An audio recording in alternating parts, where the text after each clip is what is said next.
마태복음 18장 21절부터 35절입니다. 오늘 본문의 배경이입니다.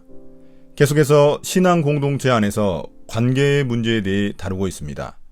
앞서 죄를 범한 형제자매의 회복을 돕는 문제를 다뤘다면 이번 단락에서는 죄를 범한 형제자매를 용서하는 문제를 다루고 있습니다. 아무리 신앙 공동체라고 하지만 그 안에 문제가 없을 수 없습니다. 이때 필요한 것이 용서의 힘입니다. 예수님은 공동체 내에서 어떻게 서로를 용서해야 하는지 가르쳐 주십니다. 마태복음 18장 21절부터 27절입니다. 용서받은 종. 그때 베드로가 예수께 다가와서 말하였다. 주님, 내 형제가 나에게 자꾸 죄를 지으면 내가 몇 번이나 용서하여 주어야 합니까? 7번까지 하여야 합니까? 예수께서 대답하셨다. 7번만이 아니라 70번을 7번이라도 하여야 한다. 그러므로 하늘나라는 마치 자기 종들과 셈을 가리려고 하는 어떤 왕과 같다. 왕이 셈을 가리기 시작하니 10,000달란트 빚진 종 하나가 왕 앞에 끌려왔다. 그런데 그는 빚을 갚을 돈이 없으므로 주인은 그 종에게 자신과 그 아내와 자녀들과 그 밖에 그가 가진 것을 모두 팔아서 갚으라고 명령하였다. 그랬더니 종이 그 앞에 무릎을 꿇고 참아주십시오. 다 갚겠습니다. 하고 애원하였다.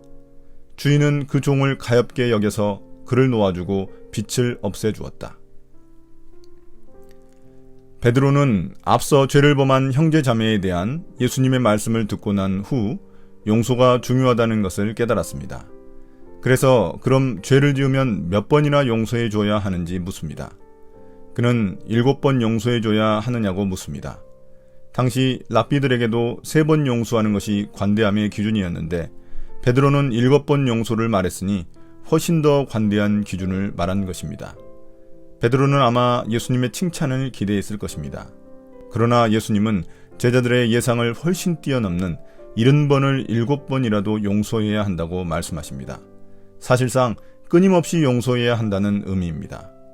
물론 예수님은 앞단락에서 죄를 범한 형제자매가 끝까지 회개하지 않으면 일시적으로 관계를 끊어야 한다고 말씀하셨습니다. 그런데 여기서는 끊임없이 용서해야 한다고 말씀하시기에 마치 모순된 것처럼 보입니다. 그러나 앞선 단락의 초점이 죄를 범한 사람을 회복시키는 일에 대한 것이었다면 이번 단락의 초점은 피해를 입은 사람이 보여야 할 태도에 대한 것입니다. 예수님은 한 비유를 통해 한없이 용서해야 하는 이유를 설명하십니다. 잊지 말아야 할 것은 이것이 하나님 나라 비유라는 사실입니다. 왕에게 10,000달란트 빚진 종이 있는데 왕은 그를 가엾게 여겨 모든 빚을 탕감해 줍니다. 여기서 왕은 하나님이고 종은 그의 백성들입니다. 10,000달란트는 한 노동자의 20만 년 연봉입니다. 전 재산을 다 팔아도 도저히 갚을 수 없는 금액입니다. 종도 그것을 알지만 시간을 벌기 위해 다 갚겠다고 왕에게 빌었던 것입니다. 이는 우리가 하나님께 용서받은 죄의 크기가 얼마나 엄청나며 그것을 우리가 도저히 갚을 수 없다는 것을 보여줍니다. 이처럼 하나님의 용서와 자비는 죄인인 우리에게 매우 과분한 것입니다. 마태복음 18장 28절부터 35절입니다. 용서받은 종의 악함. 그러나 그 종은 나가서 자기에게 100데나리온 빚진 동료 하나를 만나자 붙들어서 멱살을 잡고 말하기를 내게 빚진 것을 갚아라 하였다. 그 동료는 엎드려 간청하였다. 참아주게, 내가 갚겠네. 그러나 그는 들어주려 하지 않고 가서 그 동료를 감옥에 집어넣고 빚진 돈을 갚을 때까지 갇혀있게 하였다. 다른 종들이 이 광경을 보고 매우 딱하게 여겨서 가서 주인에게 그 일을 다 일렀다. 그러자 주인이 그 종을 불러다 놓고 말하였다. 이 악한 종아, 네가 애원하기에 나는 너에게 그 빚을 다 없애주었다. 내가 너를 불쌍히 여긴 것처럼 너도 내 동료를 불쌍히 여겼어야 할 것이 아니냐. 주인이 노하여 그를 형소 관리에게 넘겨주고 빚진 것을 다 갚을 때까지 가두어 두게 하였다.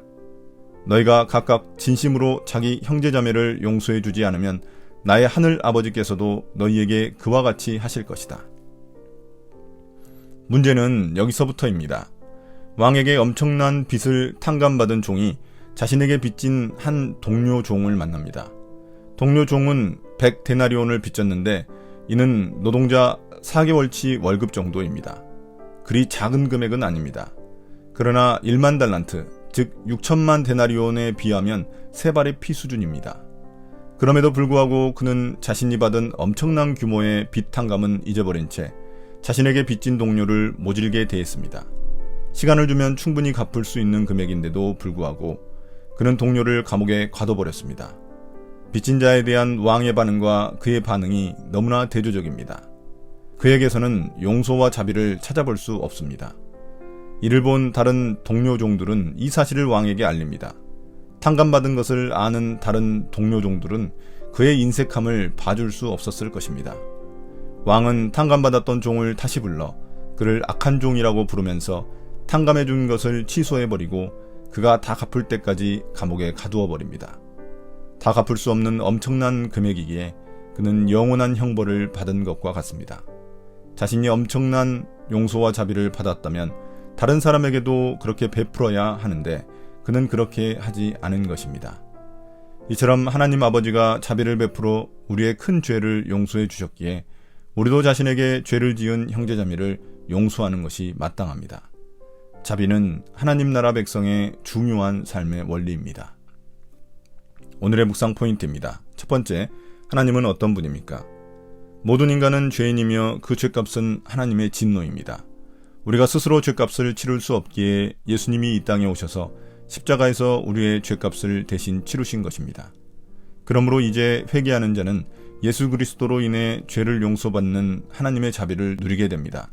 그렇다면 우리 역시 우리에게 잘못한 형제자매가 있다면 내가 받은 자비에 합당한 태도를 보여야 합니다. 두 번째, 나에게 주시는 교훈은 무엇입니까?